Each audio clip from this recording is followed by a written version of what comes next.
오늘의 플러스, 프랑스 재정위기가 세계 경제에 어떤 파장을 일으킬지 알아봅니다.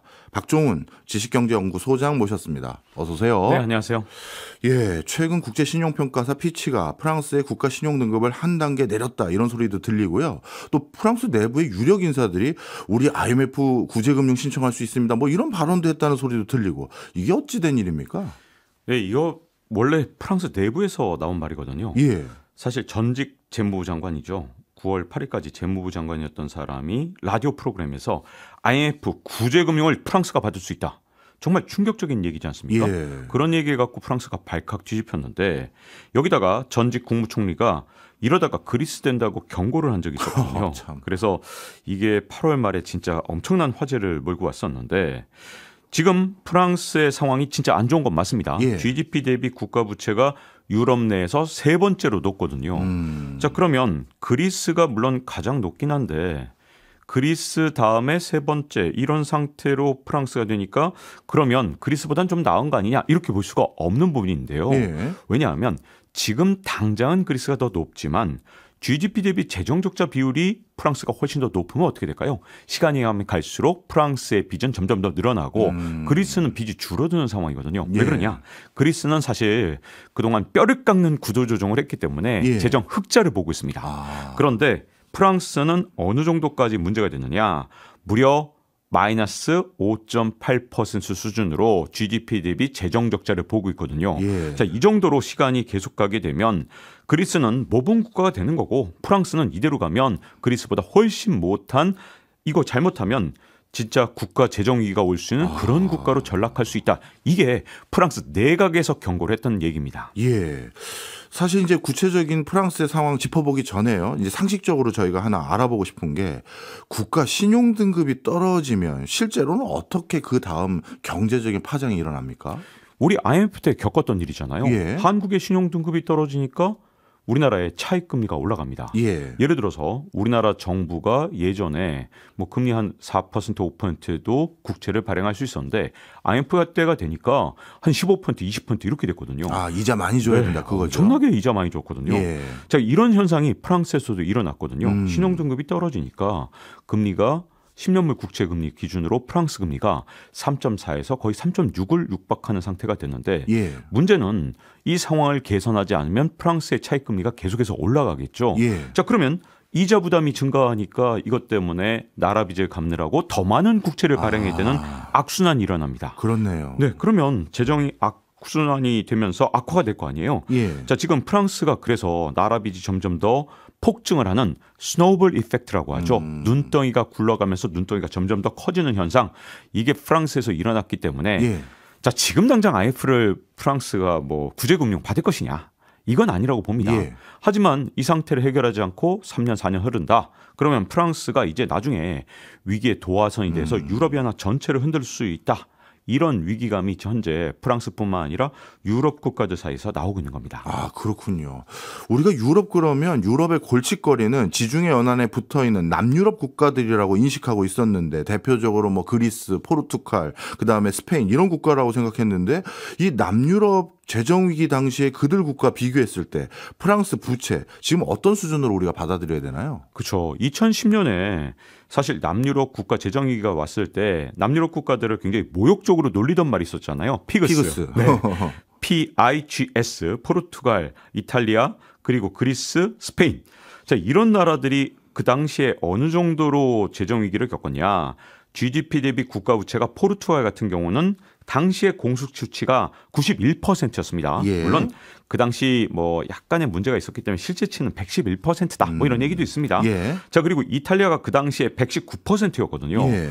자, 그 당시 포르투갈 같은 경우에 국가 재정 위기로 진짜 엄청난 위기를 겪었고 이탈리아도 유로존의 지원으로 간신히 IMF를 피했었거든요. 예. 그런데 현재 프랑스의 GDP 대비 국가 부채가 114%입니다. 예. 그러니까 포르투갈보다 나쁘고 이탈리아하고 거의 비슷한 수준이잖아요. 그런데 이게 다가 아니거든요. 프랑스는 지금 정신을 못 차리고 있습니다. 이런 상태에서도 지금 한 해에 뭐 GDP 대비 5.8% 적자를 본다. 이대로 그냥 가면 2025년에 GDP 대비 국가 부채가 119%가 되고요. 예. 2026년에는 125%가 되기 때문에 예. 당시에 피그스라고 불렸던 국가들보다 상태가 훨씬 안 좋아질 거거든요. 그래서 지금 당장 올해는 넘어가겠지만 2년 뒤, 3년 뒤에는 진짜로 프랑스가 IMF 구제금융을 받는 거 아니냐 이런 얘기가 바로 이런 GDP 대비 재정 적자 문제를 전혀 해결하지 않고 지금 국민들도 이거 해결할 생각이 없어요. 그래요? 그리고 정치권이 해결하려고 그럴 때마다 야당이 막고 있으니까 지금 프랑스가 자꾸 IMF 구제금융으로 자기 스스로 돌진해 나가고 있다. 이런 비판을 받고 있는 거죠. 그렇군요. 실질적으로 국가 부채라는 게 다른 경제적인 통계에 비해서 예측 가능한 범주가 더 높은 이유들도 있는데 인구 구조랑 맞물리니까요. 근데 방금 설명 들어보니까 2026년에 이러다가 125%까지 늘어날 수도 있다. 이런 것들이 어느 정도 예고가 된 상황인데 그렇다면 프랑스의 지금 국채 금리는 어떤 흐름을 보이고 있나요? 네, 지금 그리스하고 프랑스의 국채 금리가 역전돼서 이것도 큰 화제거든요. 야, 참. 네, 어이가 없죠. 똑같이 유로를 쓰는 나라에서 금리가 역전됐다. 그 얘기는 지금 그리스보다 프랑스를 더 못 믿는다라는 뜻이거든요. 자, 지금 그리스하고 프랑스의 국채 금리가 역전된 게 한 석 달 전부터 약간 조짐이 보였는데 지금은 완전히 확연해졌습니다. 그리스 같은 경우 10년물 그리스 국채 금리가 3.45%인데 오늘 프랑스의 10년물 국채 금리는 3.56%로 이제는 0.1%포인트가 프랑스가 더 높거든요. 그동안은 엎치락뒤치락 하다가 이제는 프랑스가 완전히 높아졌는데 자, 이렇게 10년물 국채 금리가 올라간다. 그러면 어떤 문제가 생기냐면요. 자, 프랑스의 10년물 예를 들어 국채 금리가 이제 뭐 국채가 만기가 되잖아요. 그 전까지 프랑스의 국채 금리는 한 0.5%, 0.8% 이러다가 새로 이제 국채를 발행해야 되면 3.4%가 되니까 어떤 일이 생길까요? 이자 부담이 막 7배, 8배 될 거 아닙니까? 그러다 보니까 지금 프랑스에서 이자 부담이 아주 급속도로 늘어나면서 아주 심각한 문제가 되고 있거든요. 근데 프랑스의 국채 금리가 그리스보다 높아진 것만이 문제가 아니라 프랑스에 있는 주요 기업들보다 높아졌거든요. 아니 이거 사실은 있을 수 없는 일 아닙니까? 아무리 그래도 그렇지. 예를 들어서 우리나라의 국채 금리가 뭐 삼성이나 LG 같은 그런 기업의 회사채 금리보다 더 높아진다. 우리는 상상하기 진짜 어렵잖아요. 그렇죠. 근데 프랑스에서 진짜 그런 일이 일어났습니다. 어느 기업과 비교해서 높아졌나요? 네, 충격적으로 로레알, 에어버스, 악사 이렇게 프랑스를 대표하는 10대 기업의 회사채 금리가 최근 몇 주 사이에 이 같은 만기, 같은 기간을 갖고 있는 프랑스의 국채 금리보다 낮아졌거든요. 다시 말하면 프랑스 국채 금리가 이런 기업들보다 신뢰도가 더 떨어졌다. 이런 얘기니까 이거 이대로 가다가는 프랑스 국채 금리 계속해서 올라가면서 심각한 일종의 신용위기를 만드는 거 아니냐라는 조짐이 자꾸만 들고 있는 겁니다. 네, 아니 진짜 프랑스가 어쩌다 이 지경이 됐지 이런 생각이 들 정도가 지금 되는데요. 자, 그런데 제 기억으로는 마크롱 대통령이 집권 초기에 기업들 중심의 감세 정책 하겠다 이걸로 이슈가 됐던 걸로 기억하는데 혹시 그게 문제가 돼서 지금 이 재정 적자가 더 늘어난 겁니까? 아니면 뭐 다른 요인이 있는 건가요? 네, 여기에 대해서 프랑스 내부 판단이 일단 중요할 것 같은데요. 프랑스 경제전망연구소라는 곳이 있습니다. 여기에 소장은 뭐라 그랬냐? 2017년 이후에 마크롱이 등장하면서 엄청난 감소를 해줬기 때문에 이것 때문에 재정 적자가 커졌다고 주장을 하거든요. 자, 이분 주장에 따르면 프랑스 전체 부채 증가의 절반은 마크롱이 한 영구적 감세 때문이다. 이렇게 얘기를 하고요. 그리고 나머지 절반은 코로나 팬데믹 위기 대응 지출 때문이라고 분석을 하고 있거든요. 여기다가 프랑스 회계감사원도 지난 6월에 발간한 보고서에서 마크롱 대통령의 감세 정책을 우회적으로 비판을 했는데 자, 마크롱 대통령의 감세 정책으로 어느 정도 재정 적자가 더 높아졌느냐? 해마다 500억 유로, 우리나라 돈으로 하면 82조 원이거든요. 자, 이 정도의 세수 손실이 바로 마크롱 때문에 일어났다. 이렇게 비판을 하고 있습니다. 자, 그럼 마크롱 대통령이 도대체 어떻게 감세를 해줬냐? 일단 부유세라는 걸 폐지했거든요. 부유세가 뭐냐? 프랑스에서는 아주 이상한 세금이 하나 있었는데요. 자산이 20억 원이 넘잖아요.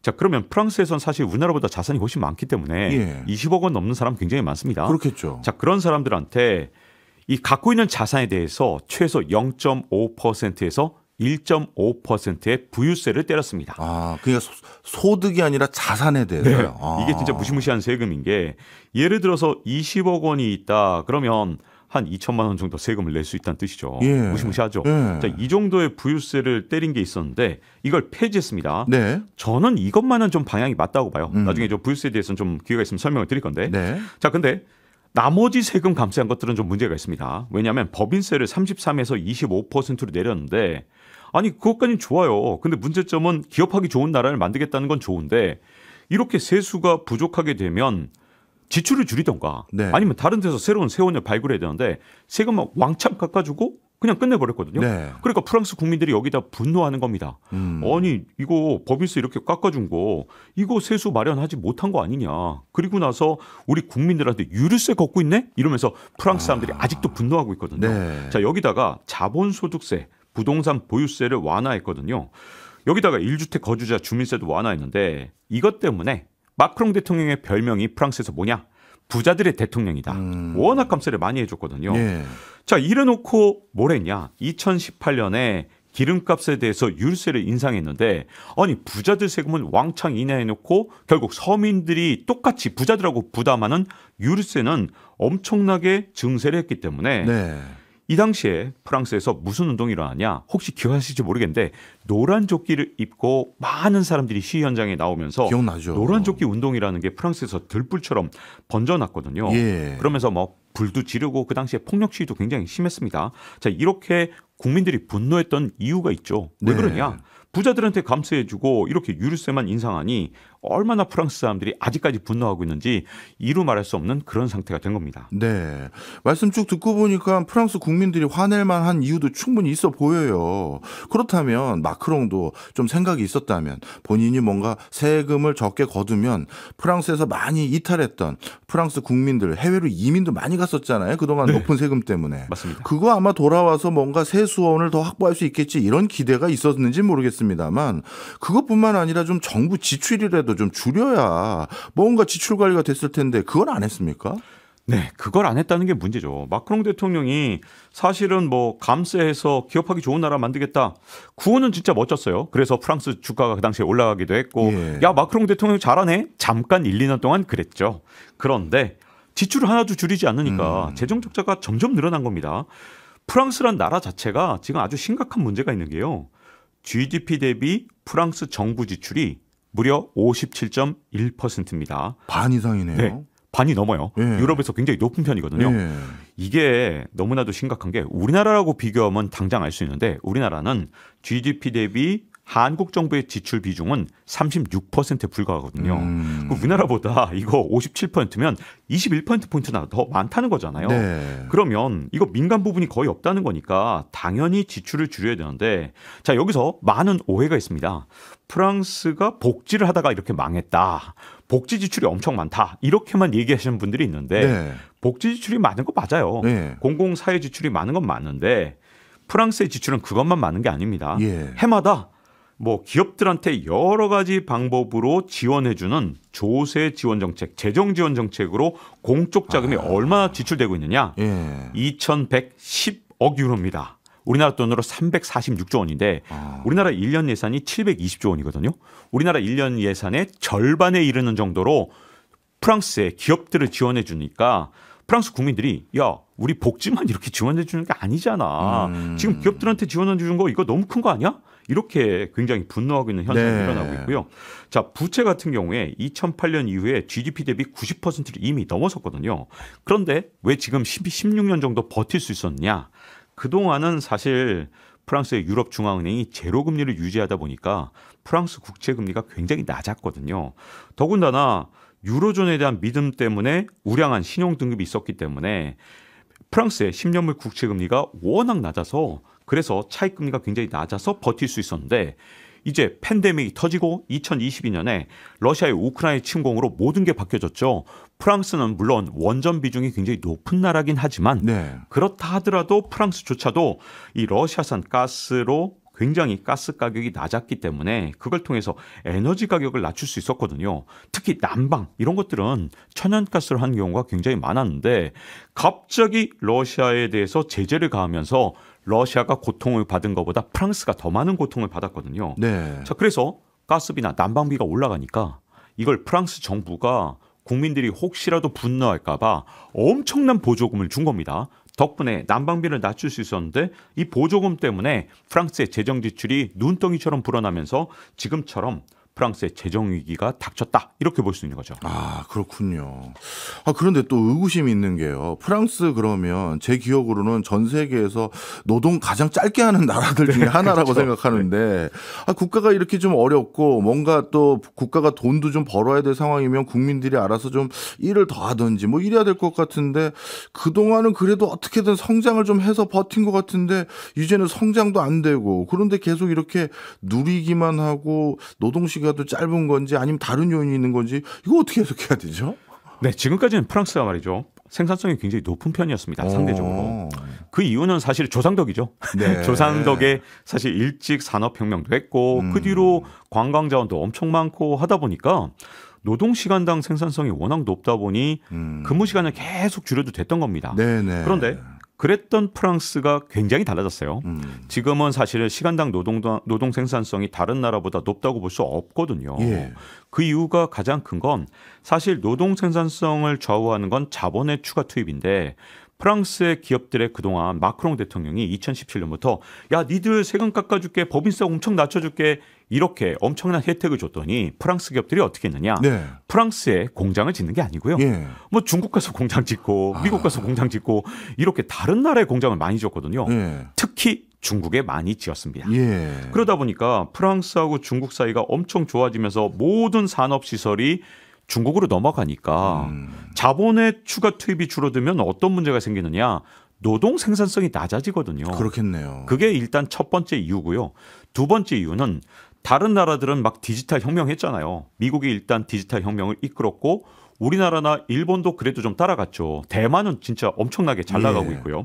그런데 독일보다도 못한 디지털 혁명을 프랑스가 하다 보니까 예. 다른 나라들은 막 디지털 혁명에서 생산성이 막 뛰어오르는데 이 프랑스는 뭐 낮아진다기보다는 제자리 걸음을 한 거죠. 다른 나라는 막 뛰어갈 때 혼자서 제자리 걸음을 하니까 자 그러면 생산성이 낮아졌으면 노동이라도 추가 투입을 해서 노동 시간이라도 늘려야 되는데 프랑스 사람들은 그렇게 바뀐 환경에 적응을 하기는커녕 네. 왜 우리가 이렇게 오랫동안 노동해야 되느냐 노동 시간 더 줄여달라 이런 식으로 나온 겁니다. 자 그러다 보니까 문제가 뭐냐 1인당 노동 생산성이 낮아진 상태에서 노동을 안 하겠다고 나서기 때문에 프랑스에서 지금 생산성만 낮아진 게 아니라 이제는 성장률까지 떨어지는 상황이 이제 문제가 됐거든요. 예. 자 그런 상태에서 지금 프랑스에서는 디지털 역량은 못 만든 상태에서 제조업 비중은 굉장히 낮아지고 서비스업 쪽으로 이 경제 구조가 이동을 하면서 문제는 생산성이 끝없이 떨어지는 회오리에 빠졌다고 볼 수 있거든요. 예. 그러니 성장률이 낮았으니 당연히 프랑스 경제가 나빠지는 그런 악순환에 빠진 겁니다. 그렇네요. 그래도요, 프랑스는 유로화 쓰잖아요. 그러면 기축통화고 또 주변에 있는 유럽 국가들이 뭔가 좀 못 본 척 안 하고 뭔가 재정적으로 어려워지면 도와줄 것 같아서 오히려 유로화를 쓰고 있는 게 오히려 이득이 되는 건 아닐까요? 유로화를 쓰는 게 완전히 독이 됐거든요. 아, 그래요? 사실 최근에 어떤 문제가 있었냐. 지난 8월에 프랑스 재무부 장관이 이대로 가면 프랑스는 IMF 구제금융을 받게 될 것이다 라고 얘기를 하니까 예. 프랑스의 시민사회단체 그리고 좌파나 우파 할 거 없이 전부 다 재무부 장관을 비난하면서 뭐라 그랬냐. 예. 우리 프랑스는 유로화를 쓰는 나라인데 우리가 어떻게 IMF를 가느냐. 말도 안 되는 얘기하지 마라. 그러면서 프랑스 재무부 장관을 완전히 나쁜 사람을 만들어 버렸습니다. 그래요. 예. 자, 이게 바로 프랑스가 망가진 이유인데 유로를 믿고 예. 흥청망청 돈을 마구 빌린 겁니다. 야, 우리가 망하겠어? 우리는 기축통화에 가까운 유로화를 쓰는 나라야. 우리는 영국보다도 튼튼한 나라고 네. 그리고 동아시아에 있는 나라들보다 훨씬 튼튼해. 왜? 우리는 유로화를 쓰기 때문이야. 라는 생각 때문에 유로화를 믿고 흥청망청 돈을 빌렸고요. 더군다나 유로화로 일이 똘똘 뭉쳐 있었기 때문에 2008년부터 한 2020년까지는 유로존이 아주 낮은 금리로 예. 자금을 조달할 수 있는 그런 분위기가 조성이 됐거든요. 그거 믿고 또 엄청난 돈을 빌린 거죠. 예. 그런데 지금은 어떤 문제가 생겼냐?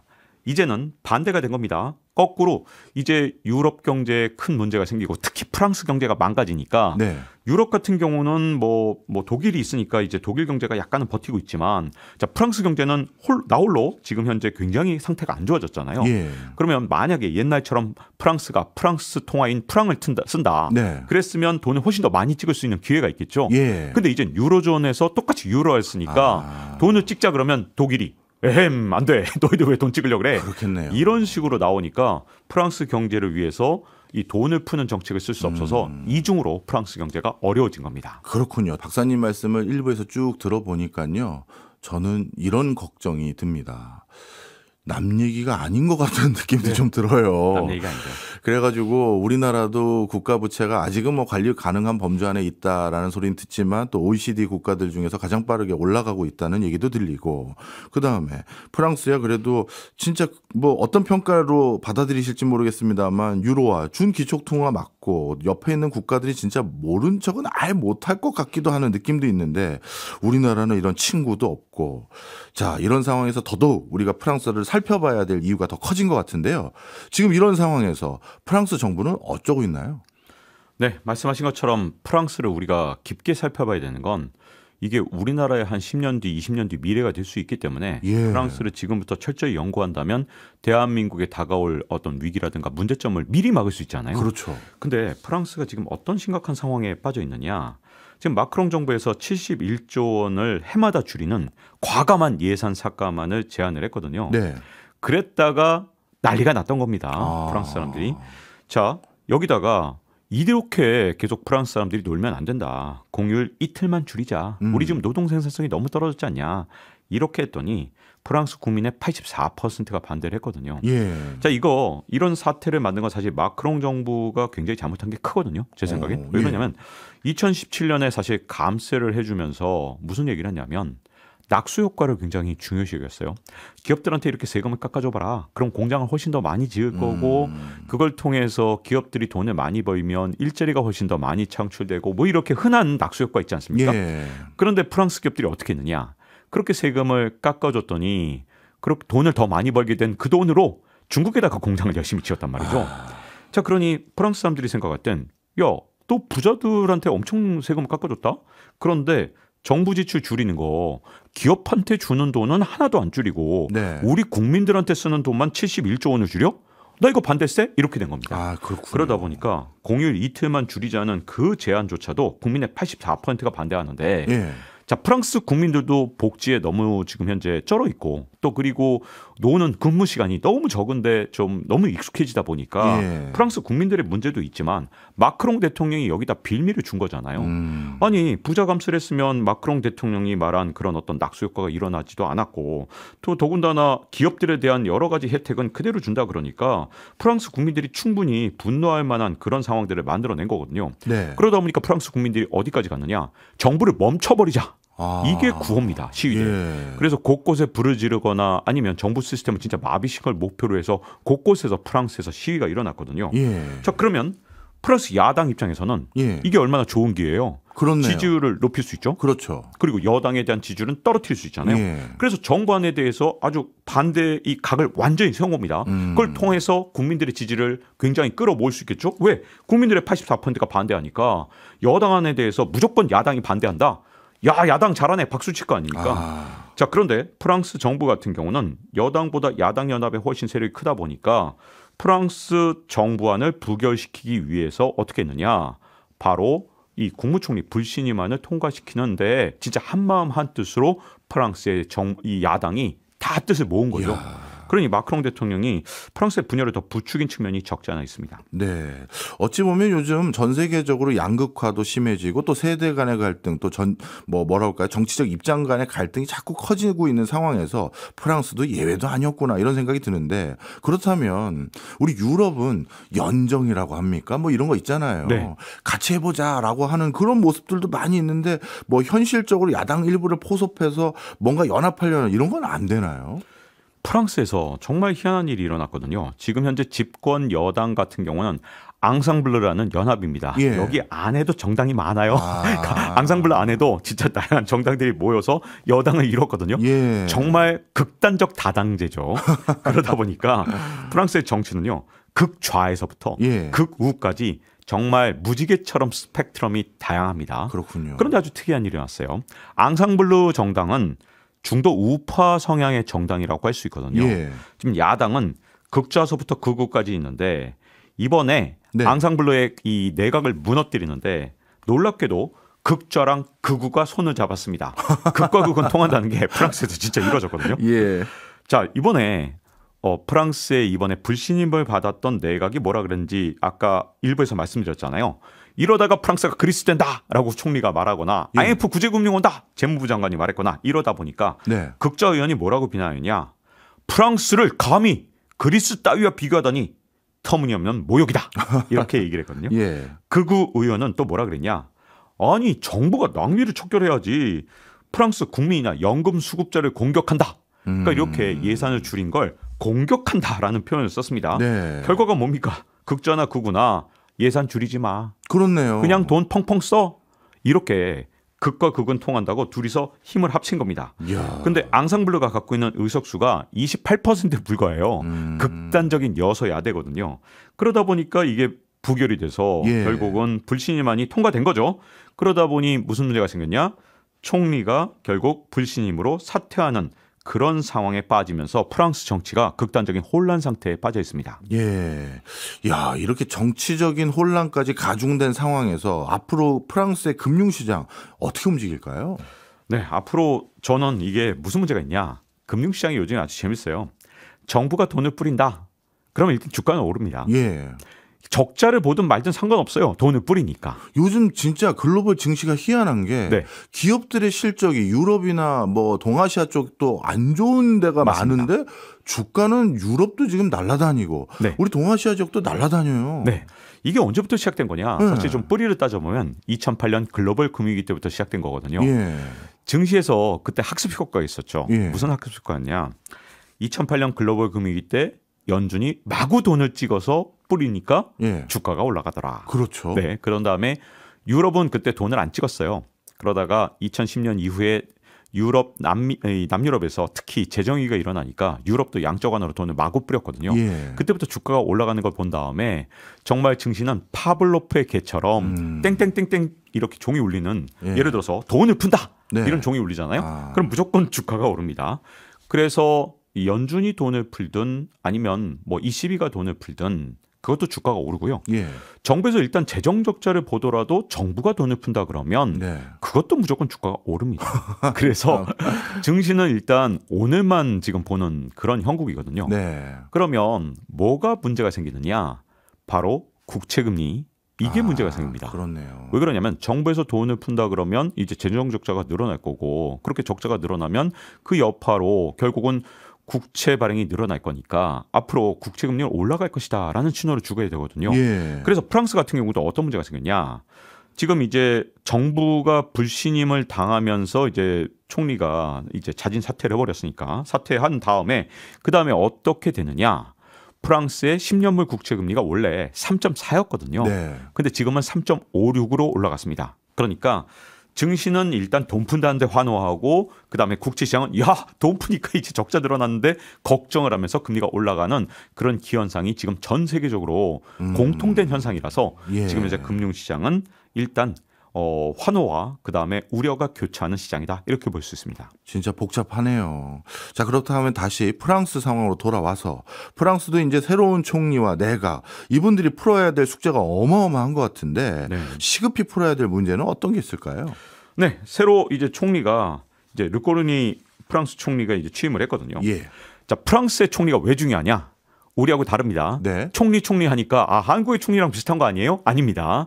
우리나라는 대통령 중심제고 프랑스는 이원 집정부제거든요. 예. 그래서 총리의 권한이 굉장히 막강하거든요. 그래서 내치 이건 전부 다 총리 권한이고요. 마크롱은 외교나 국방을 하는 겁니다. 그래서 대통령 같은 경우는 외교 국방이고 내치가 중요하다. 그러면 총리가 풀어야 되는 건 이제 내부의 재정 적자 문제라든가 아니면 국가 부채 문제를 푸는 게 총리의 권한이자 책임이잖아요. 예.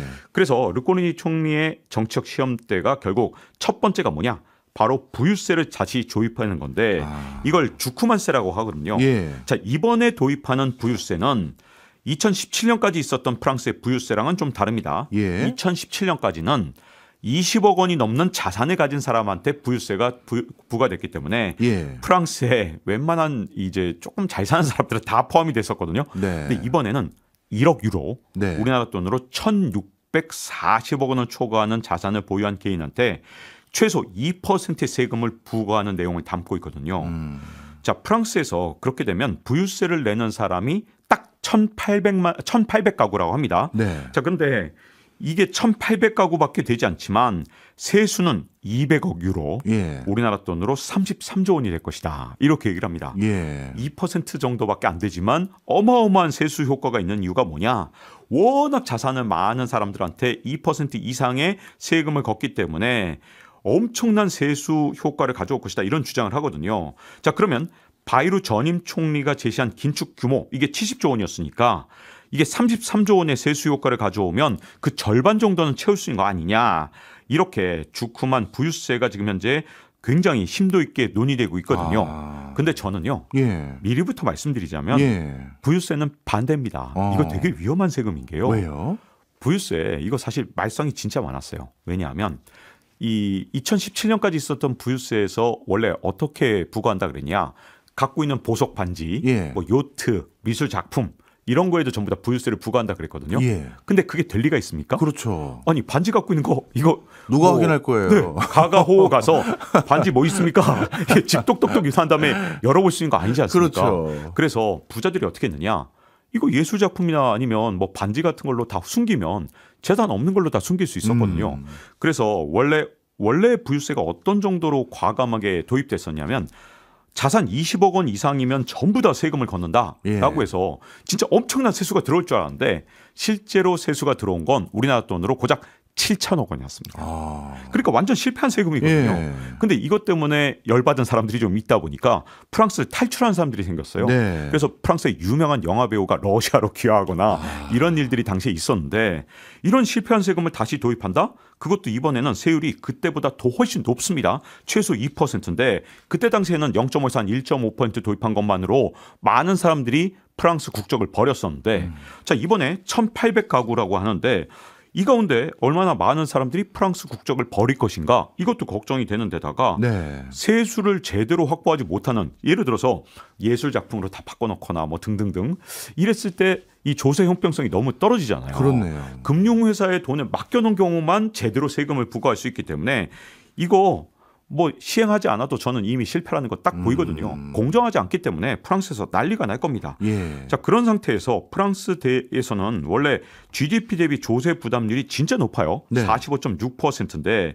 이게 유럽연합에서 거의 최고 수준이다 보니까 지금 이 상태에서 세금을 더 걷는다는 게 과연 맞는 거냐. 사실은 지출을 줄이자는 지금 원래 바이루 내각이 원래 맞았던 게 아니냐. 지금 이게 불신임 당했던 바이루 내각이 추진했던 지출 줄이는 방식이 저는 맞았던 것 같은데 세금을 더 걷겠다는 이 정책이 저는 과연 실효성이 있겠느냐. 네. 이런 문제가 있습니다. 그렇군요.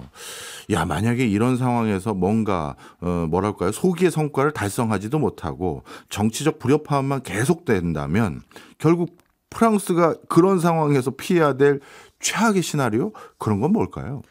저는 이제 프랑스 같은 경우엔 지금 재정 지출도 못 줄이고 그런 상태에서 증세도 네. 지금 이 엉터리 증세 주쿠만세 예. 이거 도입해봤자 제가 보기에는 세수 확보 효과가 거의 없을 거라고 보는데 예. 이 정도로 그냥 올해 내년 내후년 이런 식으로 지나가면 3, 4년 내로 진짜 IMF 구제금융을 신청할지도 모르거든요.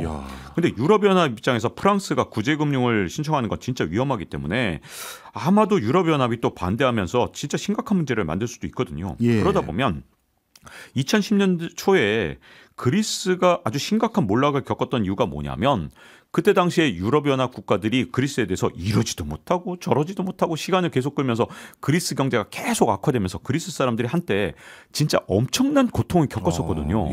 근데 프랑스가 이대로 재정 적자 문제 해결 못하면 그리스보다 더 심각한 문제를 겪을 가능성이 높은 게요. 그리스는 그래도 경제 규모가 작았기 때문에 결국은 합의를 해서 해결을 했지만 프랑스는 이거 유럽연합에서 해결할 수도 없고 진짜 너무나도 심각한 문제이기 때문에 한번 문제가 시작되면 프랑스 국민들의 고통이 아주 오랫동안 길어질 수 있는 문제가 있다라는 게 문제입니다. 그런데 그리스에 비해서 프랑스는 유럽 내에서도 규모가 가장 큰 국가 중에 하나고 만약에 그런 프랑스가 정말 국가 부도 또는 IMF의 구제금융을 신청하는 그런 지경까지 되면 이거 유럽 경제에 큰 타격이 있을 것 같은데요. 네, 당연히 그렇죠. 왜냐하면 그리스 GDP는요. 유럽 전체 GDP의 1.5%밖에 되지 않았습니다. 근데 독일이 그냥 끈질기게 그리스 갖고 물고 늘어지면서 괜히 유럽 전체를 흔들리게 만들었던 것뿐이거든요. 그런데 프랑스의 GDP는 유럽 전체 GDP의 15%나 됩니다. 어마어마하네요. 어마어마하죠. 그래서 프랑스는 대마불사의 성격이 있거든요.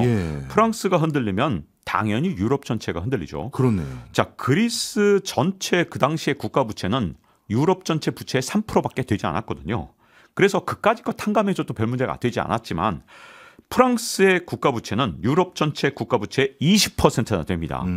부채는 GDP보다 훨씬 더 많으니까 프랑스 같은 경우에 이 프랑스의 국가 부채가 흔들려서 만약에 프랑스의 국채를 믿을 수 없는 상황이 온다.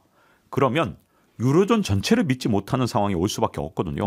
그래서 프랑스가 흔들리면 유럽이 흔들리는 상황이 올 수밖에 없는 상황이 앞으로 3, 4년 내로 올 수 있는 거 아니냐. 이런 걱정이 지금 유럽에서도 지금 많이 나오고 있습니다. 근데 박사님 말씀 듣고 보니까요. 또 프랑스 국민들이 똑똑하네 이런 생각도 드는 게 이 정도 규모니까 진짜 유로존에서 망하게 놔두지 않을 것 같은데요. 그러면 맞습니다. 프랑스 위기 빠지면 진짜 유럽연합, 유럽중앙은행 이런 데서 이거 그리스랑 다르게 우리가 빨리 봉합해야 돼 하면서 엄청나게 구제책 내놓을 것 같은데요. 어떻습니까? 맞습니다. 그 문제가 당장 2010년 초반에 이 남유럽에서 일어났는데 포르투갈은 경제 규모가 작으니까 니들 망하든 말든 알 바 아니다. 이렇게 해서 포르투갈은 진짜 극심한 위기를 겪었는데 이탈리아가 똑같은 전략을 썼어요. 이탈리아도 유럽 내에서 경제 규모가 엄청 크거든요. 자, 아까도 말씀드렸지만 포르투갈의 공식 국가 부채는 GDP 대비 91%였고 아까 이탈리아 119%였으니까 이탈리아가 망해야 되죠. 근데 이탈리아는 안 망했어요. 왜 그러냐면 이탈리아는 베제라 전술을 썼거든요. 우리가 망하면 유럽 전체가 망한다. 우리 망한 대로 그대로 놔둘 거야? 못 놔두죠. 그래서 이탈리아를 유로존 전체가 합심해서 도와줬거든요. 그래서 지금 프랑스 사람들이 진짜 똑똑한 겁니다. 우리 망하면 독일이 가만히 있겠냐? 우리 도와주겠지. 그래서 지금 일종의 베제라 전술을 프랑스 국민들이 하고 있는 거거든요. 그러다 보니까 이게 유로존 전체가 결국은 뿌리째 흔들리는 일이 프랑스 국민들 때문에 일어날 수 있다. 이런 우려가 유로존 사람들이 저 프랑스를 어떻게 해야 되냐. 제발 국민들이 좀 정신 차려라. 아니면 정치권이라 정신 차려라. 이렇게 독일 사람들이 보면서 속이 아마 지금 타들어갈 겁니다. 그런데 이 프랑스의 경제 위기가 유럽 전체 위기의 도화선이 될 수도 있겠지만 또 여타 유럽 국가들도 어떻게 보면 곳간에 있는 자금 이거 먼저 쓰는 사람이 임자네 이런 생각까지 생기면서 그럼 우리도 프랑스처럼 우리가 먼저 쓰자 이런 이상한 도덕적 해이라고 표현해야 될지 뭔지 모르겠습니다만 이런 형태까지 번지면 진짜 앞으로 유럽 어떻게 될까요? 아주 심각할 수 있죠. 왜냐하면 특히 이게 프랑스의 국채금리가 계속 올라간다는 게 문제거든요. 그러면 이 프랑스의 자금난이 계속되게 되면 어쨌든 프랑스가 설마 진짜 망하겠어? 라는 생각도 하는 사람들도 있기 때문에 프랑스 국채를 사는 사람들도 늘어나겠죠. 예를 들어 프랑스 국채금리가 3.4였다가 지금 3.56까지 올라갔는데 나중에 4% 5% 간다 그러면 이 프랑스 국채금리 수요가 늘어날 거 아닙니까? 그러면 다른 나라 국채를 팔고 프랑스 국채를 사는 경우도 더 늘어나겠죠. 그런 상황이 펼쳐지게 되면 어떻게 되느냐. 가만히 있던 독일의 국채금리도 같이 올라갑니다. 왜냐하면 독일이 예를 들어서 혼자서 2.6이다. 왜 쟤는 2.6이야? 프랑스 국채 가면 사면 5%인데 쟤네들도 자기들 망하면 베제라 전술을 쓸 건데 설마 망하게 하겠어? 이렇게 투자하는 사람들도 있기 때문에 놀랍게도 프랑스 국채 금리가 올라가면 그냥 프랑스만 올라가고 끝나는 게 아니라 유로존 전체가 올라가면 어떤 문제가 생기느냐. 금리가 올라가면 기업들이 투자를 못 하는 거예요. 예를 들어서 옛날에 이제 프랑스 국채 금리가 1%밖에 안 될 때는 프랑스 기업들이 한 5% 정도 수익률이 나와도 투자해볼래 하고 실물 투자를 하겠지만 네. 프랑스 국채 금리가 지금처럼 한 3.5% 되면 야 그러면 실물 투자에서 한 9% 나와야 이거 투자하는 거 아니야? 그렇죠. 이렇게 되기 때문에 예. 실물 투자가 위축되면서 경기 위축이 오는 그런 위기 상황이 올 수 있거든요. 예. 그런데 지금 프랑스 때문에 유로존 전체의 금리가 같이 들썩거리기 때문에 유럽 입장에서 프랑스가 정말로 미울 겁니다. 지금 박사님 통해서 프랑스의 지금 급변하고 있는 상황들 이제 확실히 이해했는데요. 근데 이게 진짜 프랑스의 얘기로만 저는 들리지가 않아요. 우리나라에게도 많은 시사점이 있고 우리가 반면 교사로 삼을 수 있는 것들도 많을 것 같은데 우리나라 관점에서 이번 사태 어떻게 파악해야 될까요? 우리나라 국가 부채는요. GDP 대비 뭐 40%다 56%다 말이 많은데 국제 기준으로 봤을 때 56%가 맞는 것 같습니다. 네. 그래서 프랑스의 뭐 114%의 절반밖에 안 되는 거 아니냐. 네. 이렇게 얘기하면 안 됩니다. 왜냐하면 이게 프랑스가 국가 부채가 늘어난 이유가요. 사실 고령화 때문에 그렇거든요. 예. 우리나라보다 고령화가 한 25년 먼저 진행됐기 때문에 생각해 보세요. 고령화가 되면 은퇴하는 사람 숫자가 엄청나게 많고 예. 젊은 사람의 숫자는 상대적으로 적잖아요. 예. 자, 옛날에는 2명이 세금을 내서 1명을 부양했는데 이제 프랑스 경제는 1명이 세금을 내서 2명을 부양하다 보니까 그러면 당연히 재정 적자가 늘어나지 않겠습니까? 그렇네요. 근데 우리나라도 똑같은 경로로 가거든요. 지금은 피부양을 당하는 그런 예를 들어서 어르신이나 아니면 어린이들의 숫자가 상대적으로 노동을 하는 사람보다 훨씬 적습니다. 예. 근데 우리나라에서 어르신 숫자가 점점 늘어나게 되면 어떻게 되느냐? 젊은 층의 세부담을 높이거나 예. 아니면 국채를 찍어서 이걸 감당해야 되는데 대부분의 정권이 앞으로 어떻게 될 거냐? 세금을 더 많이 거두면 분명히 욕을 먹을 거예요. 그렇죠. 프랑스도 그래서 세금을 왕창 깎아주는 그런 정책을 폈던 건데 우리나라도 만약에 그런 정책을 쓴다 그러면 앞으로 국가 부채가 엄청나게 늘어날 수밖에 없거든요. 예. 자, 지금 이대로 만약에 우리나라가 세금을 더 높이지 않고 그리고 지출도 그대로 둔 상태에서 앞으로 국가 부채 비율이 어떻게 되느냐. 지금은 56%인데 2040년 15년밖에 안 남았죠. 80%가 됩니다. 네. 그리고 2050년이 되면 107%. 네. 그러니까 프랑스에 거의 비슷해지죠. 그렇네요. 그런데 2060년이 되면 136%이기 때문에 프랑스 저리 가라거든요. 야, 우리가 이렇게 빨리 증가하는 건 그만큼 우리의 고령화 속도가 빠르다는 거죠? 그렇죠. 다른 선진국들을 잘 생각해 보세요. 프랑스 같은 나라는 합계 출산율이 2.4에서 2.15, 2.0으로 이렇게 단계적으로 줄었고 네. 아직도 프랑스의 합계 출산율은 1.8입니다. 예. 그런데도 불구하고 이 문제가 생겼는데 이야. 자, 우리나라는 어떻게 됐죠? 2.1이었던 합계 출산율이 한 방에 0.75로 떨어졌죠. 와. 이런 나라에서 갑자기 청년들 숫자가 반토막이 나면 예. 어떻게 될까요? 세부담이 엄청 늘어날 텐데 갑자기 세금 2배로 내라. 이거 안 될 테니까 그렇죠. 국가 부채가 빠른 속도로 늘어나겠죠. 예. 그래서 우리나라 입장에서 프랑스를 반면 교사로 삼고 지금부터 노력을 해야지. 예. 지금 프랑스 강 건너 불러도 사면서 야 쟤네들 왜 저러니? 이렇게 볼 게 아닙니다. 우리가 더 심각할 수 있다는 걸 항상 유념을 네. 해둬야 될 것 같습니다. 그리고 또 한 가지 우리나라는 원화가 비기축 통화이고 그다음에 우리는 독일이나 다른 유럽 국가들처럼 든든한 동맹국도 없으니까 프랑스보다 우리는 더 타이트한 기준으로 국가 부채를 관리를 해야 되나요? 네, 당연히 그렇죠.